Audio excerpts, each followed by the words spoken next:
Hi అండి. నమస్తే. నేను మీ Raji. Welcome back to Raji cooks. ఈరోజు ఎంతో టేస్టీగా, స్పైసీగా ఉండే అల్లం చట్నీ చాలా సింపుల్‌గా చేసుకునే ప్రాసెస్ మీతో షేర్ చేసుకోబోతున్నాను.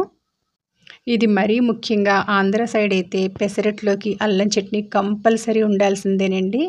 నేను చేసే ఈ అల్లం చట్నీ ఇడ్లీ, దోస, పెసరట్ అలాగే వేడి వేడి అన్నంలో నెయ్యేసుకొని కూడా తినొచ్చు. అంత టేస్టీగా ఉంటుంది. ముందుగా ఈ అల్లం చట్నీ కోసం ఇలా 2 అల్లం ముక్కలు తీసుకున్నానండి. చూసారుగా ఎంత సైజులో ఉన్నాయో. ఈ అల్లం చట్నీకి ముఖ్యంగా అల్లం అనేది లేతగా ఉండాలి. కట్ చేస్తున్నప్పుడు పీచులా రాకుండా అంటే ముదురు అల్లం కాకుండా లేత అల్లం అయితే చట్నీ అనేది చాలా టేస్టీగా ఉంటుంది. ఇప్పుడు ఈ అల్లాన్ని చిన్న చిన్న ముక్కలుగా కట్ చేసుకుంటే మనకి త్వరగా వేగుతాయి. ఇలా చిన్న చిన్న ముక్కలు కట్ చేసుకుని పక్కకు పెట్టుకోవాలి. ఇప్పుడు స్టవ్ పై ఒక ప్యాన్ పెట్టుకుని ఇందులోకి ఒక 2 స్పూన్స్ వరకు ఆయిల్ వేసుకుని ఆయిల్ హీట్ అయ్యాక 1 స్పూన్ శనగపప్పు, 1 స్పూన్ మినప్పప్పు, అలాగే ఒక 5-6 ఎండుమిర్చి మీ స్పైసీనెస్ని బట్టి వేసుకోవాలండి.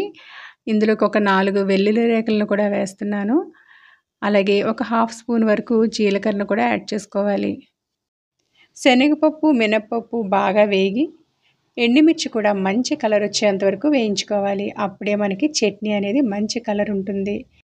ముందుగా కట్ చేసి ఉంచుకున్న ఈ అల్లం ముక్కలను కూడా ఇందులో వేసుకొని 2-3 నిమిషాల పాటు అల్లంలో ఉన్న పచ్చివాసన పోయేంత వరకు వేయించుకోవాలి. చిన్న నిమ్మకాయ అంత సైజు చింతపండును కూడా వేసుకుని దీంట్లోకి కొద్దిగా సాల్ట్ను కూడా వేసుకుని అలాగే 2 స్పూన్ల వరకు బెల్లం తురుమును వేసుకోవాలి. అల్లం పచ్చడి అంటేనే కాస్త బెల్లం, చింతపండు అనేవి పడతాయండి. ఆ 2 కలిస్తేనే అల్లం చట్నీకి టేస్టీగా ఉంటుంది. ఈ బెల్లం కాస్త మెల్ట్ అయ్యే వరకు మనం ఇలా కలుపుతూ ఉడికించుకోవాలి. అలాగే ఇందులోకి కొద్దిగా వాటర్ని యాడ్ చేసి వాటర్ వేసాక మరొక 2 నిమిషాల పాటు కుక్ చేసుకొని స్టవ్ ఆఫ్ చేసేసుకోవడమే.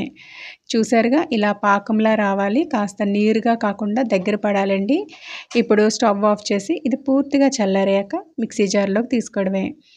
ఫ్రెండ్స్, మీకు హోటల్ స్టైల్ అల్లం చట్నీ కావాలా? ప్రీవియస్ వీడియోలో చేసి పెట్టానండి. మీకు కావాలనుకుంటే డిస్క్రిప్షన్లో లింక్ ఇస్తాను, చూడండి.